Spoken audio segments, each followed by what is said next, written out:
Hi, I'm Jonah, and this is a Discover New Sounds video for a Japanese scale. And this is just one variation of a whole range of traditional Japanese scales. And I really love this one because it has a really sweet feel to it. It reminds me of being in a Japanese garden, the arched bridge and the pond and the Japanese maples hanging over the water, and it just really has a sweet feel to it. And so I'm going to be playing this in a couple different ways. So there's two different fingerings to achieve this scale on the native flute. One of them uses the second note up as the tonic note. And the advantage of that is that the second note in the scale doesn't have to be half-hold, where the other variation, fingering variation I'm going to show you, starts with the very bottom hole of the native flute. The challenge of that one is the second note up is a half hole. You have to half hole this bottom note. The advantage of playing it with all the holes covered as your tonic note, as the first note in the scale, is that you don't have to go over the octave to get the highest note of the scale. And so that really helps out when you're playing deeper tone flutes, like a bass tone flute, or even flutes in the key of F sharp. Often flutes in the key of F sharp the notes over the octave aren't really true. They're a little flat, and so it won't sound quite right. So that's where this variation can help. And you'll have to work on the half hole, but it gives you that option of playing in those bass tone, deeper tone flutes. And the advantage of playing the advantage of that one as well, of playing with another advantage, I should say, is that you actually get, on the higher tone flutes, you can play one more note over the octave. So you get an extra note in the scale as well. So I'll show you both fingering charts, and I'll play improvisations, and I'll show you both variations in this video. So the first thing I'm going to play play a little improvisation, and then I'll show you physically, like visually, how to play the scale on the flute. And then I'll show you the fingering charts, and we'll talk about those a little bit. And then I'll show you another improvisation.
to show you the fingering variation in which the second note up on the flute is the tonic note in the scale, or the first note in the scale. And the advantage of this variation of fingerings is that you don't have to half hold the second note in the scale. There's more cross fingerings in playing this way, and so there's a trade-off. It's not like one's actually better than the other. So if you have leather on your flute, the third hole from the top, you're going to need to either just move it off to the side or take it off completely. And this is what that variation looks like.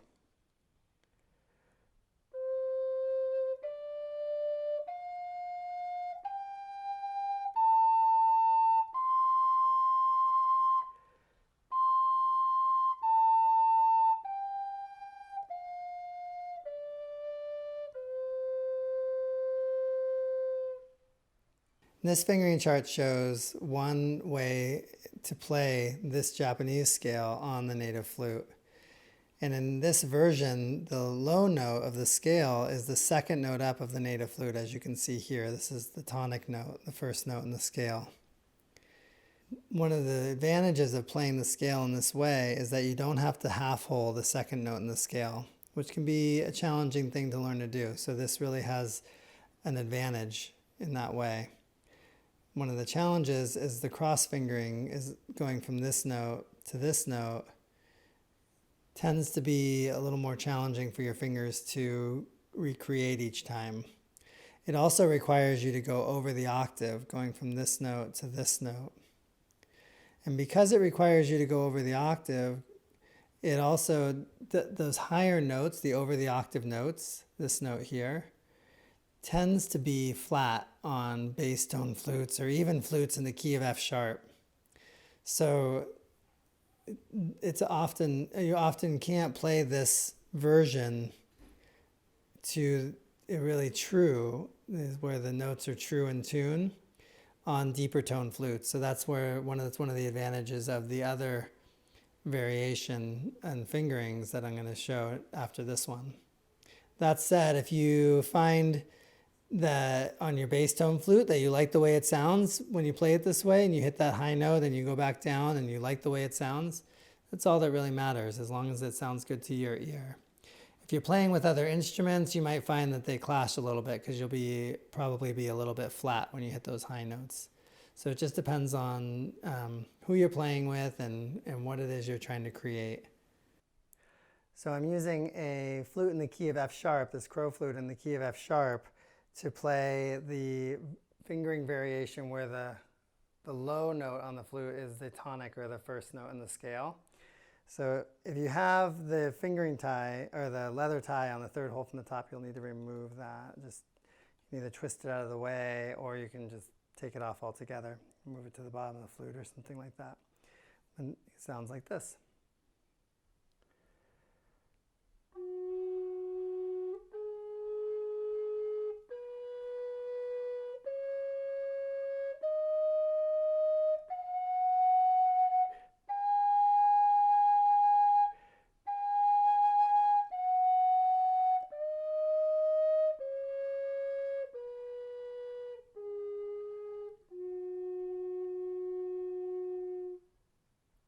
If you noticed on the high note, I use the alternate fingering, meaning I use this fingering, and you'll see that alternate fingering on the fingering chart in the bottom below the last note. And that's because on the deeper tone flutes, like the F sharp or the bass tone flutes or the E or these other deeper tone flutes, the regular fingering, which is this fingering, is a little flat. And so I use the alternate fingering, and it brings it up to the right tone. At least on most flutes in the key of F sharp, it'll bring it up to the right tone. You start getting into the bass tone flutes, it'll get you closer on a lot of flutes. Maybe even get you there, but mostly it just gets you closer. And it often still sounds good. So if it sounds good to your ear, that's all that really matters. This fingering chart shows another way you can play this Japanese scale on the native flute. And in this version, the tonic note, or the first note in the scale, is the same as the low note on the native flute. Now, one advantage of playing it this way is that it can be played on deeper tone flutes, because the whole scale can be played within one octave. Now, another advantage of playing it in this way is that you gain another note over the octave. So when you're playing this on a high tone flute or a mid tone flute, you can catch this highest note here. And that note is an extra note. It's a one note over the octave or over the full range of the scale. So it gives you an extra note to play with. So it has that advantage as well. The cross-fingering in this version is a little simpler, I think, than in the other version. Going from this note to this note, for my fingers, feels like a more doable cross-fingering. Now, the challenge of playing it in this way is that you have to half hold a second note up. And that half hold is a challenging one, and to get to hit the right tone each time. Often you can just hit it. Often when you hit it, when your finger gets good enough at hitting it somewhat close, it'll be good enough. Depends on how precise you want to be. So you can play with that and come up with, how precise you want to be and which version you feel like is easier for your fingers to play. Now, the advantage to learning both ways is that you gain the ability to play in different keys. And like I mentioned before, when I was explaining the other scale, the other fingering version, on our website, we have a write-up that talks more about that and explains how to find the key of the other scale, of the other fingering version.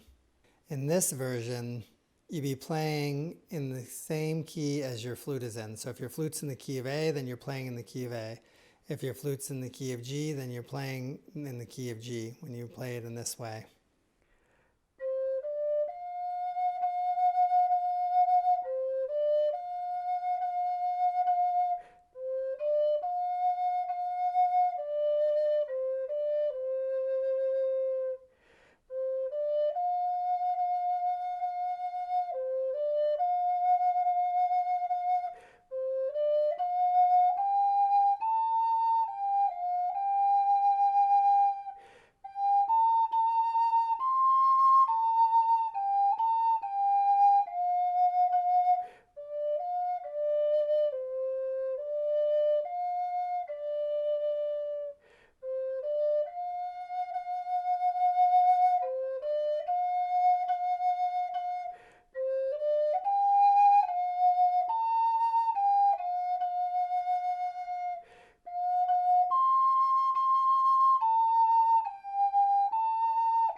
So in a lot of scales, there's a set of notes or a progression of notes that really creates the feel that you're looking for from that scale.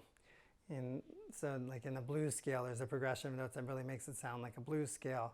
And in this scale, there's a progression of notes that my ear really loves to hear. And that's the first three notes. So